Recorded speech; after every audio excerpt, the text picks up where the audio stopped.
j'ai envie de vous vendre du rêve maintenant. Oh. J'ai envie de vous vendre du rêve. On va parler un petit peu de sport, mais pas vraiment longtemps. C'est la VAR de glitch. Ah là, on est bien. Alors moi j'aimerais bien savoir pourquoi. J'ai un scoop pour vous. Et je suis fatigué. T'es bien informé. C'est les émotions en fait. C'est... Brésil ou pas, m'en bats les couilles. Je suis fatigué. Elle nous casse les couilles là. Ando, aujourd'hui, tu vas nous parler d'un combat. Alors un combat, je sais pas si on peut dire que c'était un vrai combat, mais en tout cas un combat qui a intéressé énormément de monde. Vous les avez sûrement déjà vus sur les réseaux sociaux, mais les réactions de Kylian Mbappé, Ousmane Dembélé, encore Maître Gims et Mister V, tous présents dans la salle ce soir-là, parlaient d'elles-mêmes. Ce week-end avait lieu le PFL à Paris, un gros événement de MMA, et le main event de la soirée a tenu toutes ses promesses. Ce combat, il opposait le Français Jordan Zebo au Parisien et Français également Cédric Doumbé. Et combien de temps il a duré selon vous ? 9 secondes. Exactement. 9 secondes. C'est le pire quiz de tous les temps. 9 secondes donc qui ont suffi à Cédric Doumbé pour éteindre son compatriote dans ce qui était son tout premier combat au PFL. Un contre deux high kick, un crochet du gauche et 2 patates pour finir le travail au sol qui ont mis la foule parisienne en délire. L'apothéose d'un combat qui fera date et qui était déjà extrêmement attendu par la communauté MMA de France. Comment ça se fait ? C'est grâce en fait à la personnalité de Cédric Doumbé, surnommé The Best, combattant talentueux et très prometteur, mais surtout un maître ultime du trash talking, du chambrage. Évidemment, ce soir-là, il n'a pas du tout déçu. Au-delà des habituelles provocations qui précèdent les combats pendant leur promo et jusqu'à la pesée, Doumbé a sorti le grand jeu. Arrivé dans la salle avec un matelas sur lequel était écrit « Bonne nuit Jordan », des grands cris « Jordan, t'es mort » repris en chœur par la foule du Zénith. Et pour couronner le tout, une énorme punchline contre Fernand Lopez, entraîneur de Zebo et ancien entraîneur donc de Doumbé. Je cite « Celui qui a pris ce KO, c'est celui qui frappait son ex-femme », en référence à la condamnation de Lopez pour violence conjugale il y a quelques années. Bref, c'était un grand show, grâce à un personnage hors norme, et ça, on valide fort. Il y a des chances que Doumbé ne combatte plus avant 2024, mais la prochaine fois qu'il rentrera dans la cage, on sera là. Tu vois, Ando, cette chronique a duré, 4-5 fois plus longtemps que le combat en lui-même, et je te félicite parce que pour trouver des trucs à dire. Chronique de 9 secondes, frérot. Ah là, c'est moi j'ai vu une interview de lui. Il est intéressant ce gars-là. Et il explique qu'il a une peur bleue en fait quand il arrive dans la salle et qu'en général il a toujours très peur. Il a peur de la défaite. Il a pas forcément peur de prendre des coups. Il explique que si tu as peur de prendre des coups dans ce métier, t'es mort. Oui, ça va être compliqué. Oui. Et c'est sûr. Lui, sa technique, c'est d'accompagner les coups pour pas avoir mal parce qu'il les attend justement. Et il explique qu'en fait, il a au fond de lui une peur de la défaite et qu'une fois qu'il est sur le ring, il se dit c'est lui ou c'est moi. Mais il a la peur au ventre et il dit qu'en fait tout l'apparat que tu vois, c'est pour contrebalancer cette peur-là. Ah, c'est hyper fort. Le gars, il est loin d'être débile et il est très intéressant. Mais là, il disait justement qu'il avait peur aussi pour ce combat parce qu'en gros, le combat était pas déséquilibré, mais bon, il y avait tellement une hype autour de lui, tout le monde était de son côté, il était devant son public, il y avait un favori, etc. Il y avait un vrai favori. Et en fait, il disait, forcément, t'as un peu de pression parce que quand t'as tout à perdre comme ça, en fait, t'as quasiment rien à gagner. C'était en fait évident qu'il allait gagner, limite. Après, il l'a fait d'une manière qui a la manière, c'est folle. Qui nourrit sa légende, tu vois. C'était un tournoi où il y avait que ce combat-là? Non, en fait, ça, c'est le main event. Donc, en gros, c'est une journée, il y a plusieurs combats qui montent. Parce que les mecs qui ont payé une place, là. Ouais, bah non. Après, Après, je pense que tous ceux qui ont payé une place et qui attendaient ce combat avec impatience, limite, ils vont être super refaits d'avoir vu un combat un peu exceptionnel. Plutôt que d'avoir une victoire au point au bout de 20 minutes qui est un peu barbante, tu vois. J'ai un peu de mal à comprendre alors pas la hype, je comprends l'idée, mais j'ai du mal à comprendre pourquoi est-ce qu'il y a autant de stars connues, entre guillemets, du grand public qui viennent regarder ça en tribune. Est-ce qu'il y a juste un côté se montrer dans un sport qui émerge, où ils sont invités, qui débarque en France? Est-ce qu'il y a une invitation de la part de ça peut être intelligent de la part de l'organisation d'inviter des stars pour non mais là en plus ils sont potes. En gros c'est il me semble que c'est Doumbé qui a parlé à Kurzawa qui a dit je ramène Dembélé, Mbappé, etc. J'ai vu une conve leakée en gros. Maître Gims, Mister V. Il y avait bien sûr. Showbiz. Après c'est la nouvelle coqueluche, c'est la nouvelle coqueluche de ce sport. En vrai, Doumbé, tout le monde en parle parce que c'est un personnage aussi, tu vois. Ouais, bien sûr.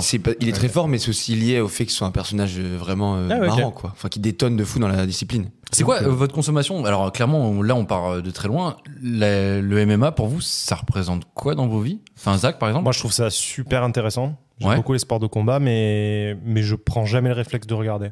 Mais je comprends que ça marche parce que c'est spectaculaire, c'est un format court. Il y a pas besoin, très court. Non, mais il y a pas besoin de connaître les règles. Tu compares avec le rugby par exemple. Je comprends qu'il y ait moins d'engouement pour le rugby. Le rugby, il y a que des temps morts.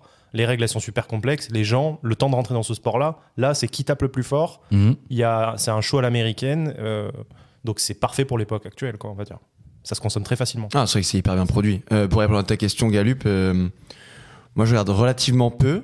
Ouais. J'ai un peu de mal avec tu vois, le sang des fois qui sort parce qu'en fait c'est ultra violent. En vrai, je suis un peu comme toi. Mais par contre, j'ai une vraie admiration pour ces athlètes-là parce que c'est une détermination folle, une résistance au mal vraiment tous les instants.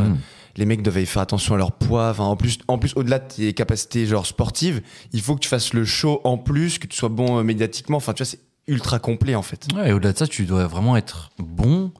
Bah, dans le nom, c'est ça, c'est Mixed Martial Arts. Ça veut dire que tu dois être bon dans tous les arts martiaux. En gros, voilà, tu dois être bon au point, tu dois être bon au pied. Enfin, tu dois vraiment être. C'est bien d'apprendre la définition. Ah, je savais pas que ça voulait dire ça. L'acronyme de. Ah ouais. Ça vient d'où? C'est Mixed Martial Arts.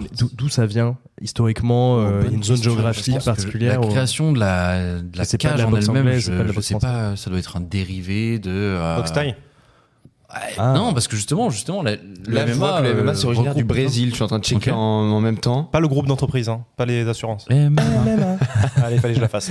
Ok. C'est notre nouveau sponsor. Vous tracassez pas. MMA, oui, si vous voulez, on fait les assurances aussi. Non, je lis un sport assez jeune créé officiellement au Brésil en 1993, année où il y a eu le premier tournoi de l'UFC, l'Ultimate Fighting Championship. Ouais, et donc en gros, ces combattants, ils sont formés quasiment. Enfin, ils ont forcément une discipline de prédilection. Genre, en gros, t'es très très bon en lutte, mais après, il faut quand même apprivoiser la boxe, il faut apprivoiser aussi le jeu de jambes, etc. Donc, faut être le plus complet possible. Quelle différence avec la boxe française, qui est quand même extrêmement complète, avec des jambes et avec des bras? Bah, tu peux pas mettre le mec au sol, tu peux pas lui mettre des coups de coude, oui, tu peux pas lui mettre des coups de genou. genou. Oui, c'est que t'as un côté plus. Il y a pas les coups de tête en MMA, je crois. Ah, en MMA, tu peux quasiment tout faire. Peut-être non, il y a pas. En fait, le seul truc que tu peux pas faire, il me semble, c'est taper derrière la nuque. En gros, derrière la tête. Ou attraper le cou. Attraper le coup, tu peux. Étranglement, tu peux. C'est vrai que derrière la tête, j'ai vu un TikTok il n'y a pas si longtemps d'un mec qui était un combattant et tout et qui a pris une patate derrière le crâne, handicapé à vie. Il y a vraiment horrible. C'était horrible. Fauteuil. Il me semble pas. En vrai, en tout cas, on est vraiment beaucoup plus light en termes de règlement. Et non, il me semble que Mais pas les pieds aussi, surtout les gars. Comment? Il y a pas les pieds. Ouais, en mais boxe. Non, mais en boxe. Ah, en boxe, si, boxe française, oui. En boxe française, il n'y a pas les pieds. En anglaise, il n'y a pas les pieds. Française, il y a les pieds. Ouais. Mais oui, moi, c'est un peu. On en parlait avec Ando cette semaine. Moi, j'aime bien justement la boxe anglaise de manière générale parce qu'il y a une forme de. Voilà, il y a des valeurs, il y a des règles, il y a des trucs à respecter. Voilà, le noble art. Et là, vraiment, quand tu regardes le MMA, c'est. Ce qui est séduisant avec le MMA, c'est que c'est la vraie vie. C'est-à-dire que. Ouais. Tu maîtrises le MMA en combat de rue, sauf s'il y a un couteau. C'est du combat de rue. Il y a un côté spectaculaire avec la cage aussi. Ouais, bien sûr. Le fait que tu puisses pas t'échapper. Personne ne va s'échapper d'un ring réellement, pas en catch. Mais ça, c'est en vrai. Non, mais ça doit être fou comme ça. T'as un petit côté romantisé comme le catch, en fait, avec l'arbitre et tout qui est un peu autour, machin. Ouais. C'est intéressant à voir. Alors, j'ai pas envie de te mentir, mais le catch, c'est du cinéma. Ah bon? Ah merde. Ah non, je savais pas. J'ai appris que The Rock, le père de The Rock, était super famous. C'était une star du catch. Ah ouais. The Rock aussi. Oui, Dwayne Johnson, mais avant de faire son père était une star du catch et du culturisme dans les années 70-80. Okay. Ouais. Bon, Comme quoi. En tout cas, super événement, qui s'est terminé un petit peu rapidement, mais en tout cas, ça a ramené ça qui est ouf, finalement. Énormément de monde. Et au final, est-ce que c'est pas un peu le sport de notre époque? En tout cas, ça prend de l'ampleur. Ouais. Ça prend énormément d'ampleur. Le paddle arrive fort. J'ai fait une chronique paddle quand même. Voilà, Alors le paddle. Il y a quelqu'un qui m'a appelé samedi pour me dire demain je fais une partie de paddle, tu joues pas et tout. Je fais, voilà. Au Z5, le club de Zidane. Ah, Zidane à Aix. Ouais. Attends quoi, le Z5 fait du paddle maintenant? Ils ont des salles de paddle. Tous les trucs de foot en salle ont une salle de paddle. C'est ce que je disais dans ma chronique, c'est que les fives, ils sacrifient des terrains de fives pour faire du paddle. Je pense qu'il y a un lien avec l'immigration. Le Z5, c'est l'institution, c'est le truc de Zidane. Évidemment, tu vas faire du foot. Mais tu sais que Zidane, c'est un joueur de paddle hyper assidu. C'est pas une vanne. Ah, ça, je savais pas. Selon Pascal Pro, c'est lié à l'immigration en fait. Il y a de plus en plus de paddle partout. On est envahi par le paddle. Ah, oui. On est envahi par le paddle. C'est le grand remplacement. Fait, hein. Ouais, mon Dieu. Est-ce que Zidane il fume encore? C'est les émotions. Ils le disent dans ton article? Bah à l'époque il fumait. Zidane est annoncé entraîneur de l'OM qui va être acheté par l'Arabie Saoudite. Oui. La première information qui a fuité a été. C'est encore là. Comment il s'appelle là, le Thibaut Vizerian qui dit ça. Non mais Thibaut Vizerian, ça fait 10 ans qu'il dit vous verrez dans 15 ans. Bah on verra dans 15 ans. Bah écoutez, Vizerian. Après, je tiens à dire que Zidane était quand même très très proche. Il a pris des gros billets du Qatar, donc s'il va vers l'Arabie Saoudite, promotion notamment. J'avoue, ouais. Il faisait la promotion de la. En fait, il était l'ambassadeur de la campagne de la Coupe du Monde, enfin de l'attribution de la Coupe du Monde au Qatar pour 2022. Exactement.